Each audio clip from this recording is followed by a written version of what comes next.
facial, totok wajah, pijitan karena gitu pasti ya. pas pijitan mengenai hidung kan. Nah itu dihindari. Laser juga, tindakan treatment kecantikan yang panas itu dihindari juga. Sebenarnya setelah 6 jam juga selesai aku kerjakan, setelah pengerjaan filler ini udah mengeras, dia udah kokoh gitu ya bentuknya. Cuman memang kan kita harus warning ke pasien gitu. Takutnya pas di rumah seenaknya aja, udah filler mahal-mahal, treatment susah-susah. Hasilnya lebih maksimal kalau kita memang di maintain bagus. Ya, jangan berantem dulu sama pacarnya. Kita saksikan aja dulu nih. Penasaran nggak? Penasaran nggak? Hitung ya. 3, 2, 1. Hidungnya hilang.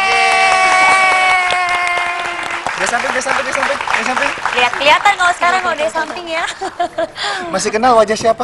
Kenal. Masih ya? Beloknya, mata beloknya. Oh, mata beloknya matanya memang indah, Mbak Hilda, matanya indah. Oke, terima kasih Mbak Ya, Hilda sama-sama. sudah mampir di Dokter Makasih, Indonesia Mbak Hilda. ya. Hati-hati lo ya. Ingat pesan Dokter Michelle ya. Oke. Iya. Semuanya. Itu tadi derma filler untuk mancungin hidung. Dan tadi kata Dokter Michelle bahwa derma filler itu tidak hanya untuk hidung, beberapa bagian tubuh atau wajah bahkan yang berkaitan dengan kerutan. Iya, benar. Ya? Tapi untuk bincang-bincangin kita balik dulu ke Bastul ya.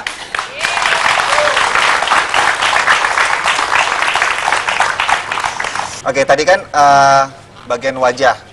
Sekarang tentunya kerutan. Siapa sih yang nggak punya kerutan? Iya, itu masalah. Siapa yang nggak punya kerutan? Krusial saat ini. Ya, seiring dengan perjalanan waktu, proses aging, tentunya kerutan memang hampir sebagian besar kita itu sadar kerutan di wajah. Tapi ternyata kerutan itu bisa di mana-mana. Ya, tapi namanya wanita pasti wajah itu yang utama. Nah, ini bicara masalah tindakan derma filler untuk mengurangi kerutan. Prosesnya sama nggak kayak yang di hidung tadi? Zatnya sama juga ya, Dok ya? Isinya, bahannya sama, yaitu hyaluronic acid. Cuman memang isi kontensnya lebih kental yang buat di hidung dibandingkan dengan yang di wajah. Karena di wajah isinya harus lebih smooth. Nah, ini bicara masalah isi, kemudian tadi kerutan-kerutan sejauh apa yang masih bisa di-remodeling, diperbaiki. Kerutan emak yang di depan mungkin yang udah dalam banget tuh bisa nggak? Iya, bisa. Pertama, kerutan di sini saya mau jelaskan ada kerutan statis dan kerutan dinamis. Kerutan statis itu artinya tanpa kita berekspresi pun udah muncul kerutan, misalnya smile line. Nah, itu bisa di filler. Kalau mungkin untuk kerutan dinamis, pas kita misalnya senyum, terus ada kerutan di mata, itu bisa di botox. Sebenarnya kerutan di wajah itu nggak murni harus di filler.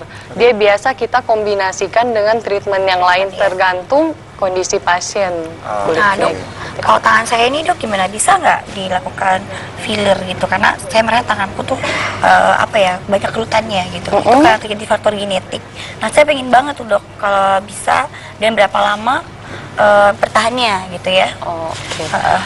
Di tangan kita juga bisa masukin filler, karena fungsinya kalau yang di tangan itu dia akan menarik air, jadi kulit yang tadinya kering pas kita masukin filler dia akan lebih smooth karena lebih moist ya keadaan kulitnya. Lebih lembab ya. Lebih lembab dan lebih kencang pastinya. Yakin nih, yakin mau dihilangin kerutan di tangannya? Mau, tapi sama prosesnya sama seperti di waktu hidung sama tangan tuh berbeda Dok? Sama, pantangannya sama kurang lebih. Nggak boleh dulu dimasaj pas pulang, nggak boleh angkat berat dulu selama seminggu. Berarti nggak boleh nyuci dong? Jadi baju saya siapa nyuci, Bi? Yuk. Nah ini penasaran ya, proses dari untuk menghilangin kerutan salah satunya di tangan. Yuk kita praktekkan aja yuk, Dr. Michelle, Bi. Yuk, siapa Bi ya? Deg-degan nih. Nggak sakit kayak bikin hidung tadi ya, pasiennya bilang nggak sakit. Sebelumnya juga satu hal yang diperhatikan untuk terapi kerutan pada tangan itu hampir sama kayak di hidung dengan dilakukan anestesi sebelumnya, Dok ya? Iya. Memberikan anestesi supaya tidak terasa sakit. Tadi anestesinya dengan cara apa? Pakai salep atau yang semprot tadi? Yang dioles. Dioles ya, salep ya. Nah. Gemeteran ya, Bi? Enggak, orang jarumnya kecil banget.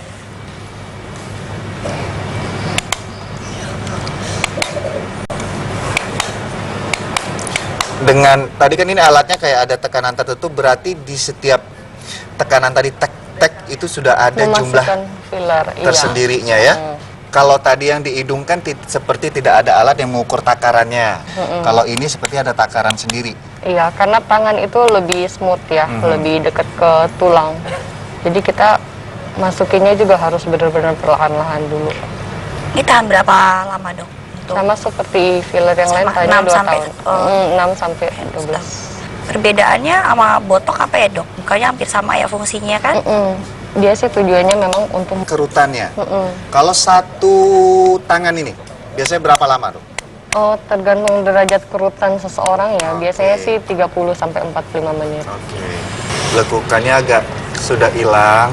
Coba bandingkan Dan kiri sama kanan. Lebih Coba dibanding. lembab dan kenyang. Oh iya, beda banget. Tuh, yuk kita bandingkan ya. Yang saya kerjakan tadi adalah tangan yang kiri.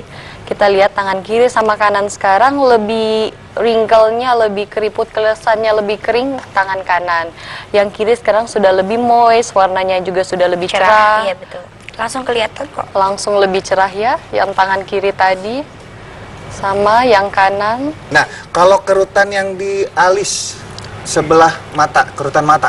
Kalau kerutan mata enaknya kita botox. Botox Iya ya. sih, itu ya, botox. Nah, itu tadi bicara masalah memperbaiki penampilan yang bisa dilakukan dengan cara tanpa operasi, yaitu derma filler. Mulai dari hidung, kemudian dagu, smile line atau garis senyum, bahkan sampai kerutan di bagian tangan Anda. Terima kasih Dr. Michelle atas informasinya, Mbak ya.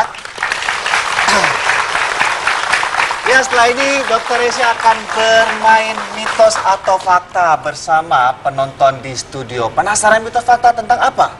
Sesaat lagi Dr. Resi Indonesia akan kembali.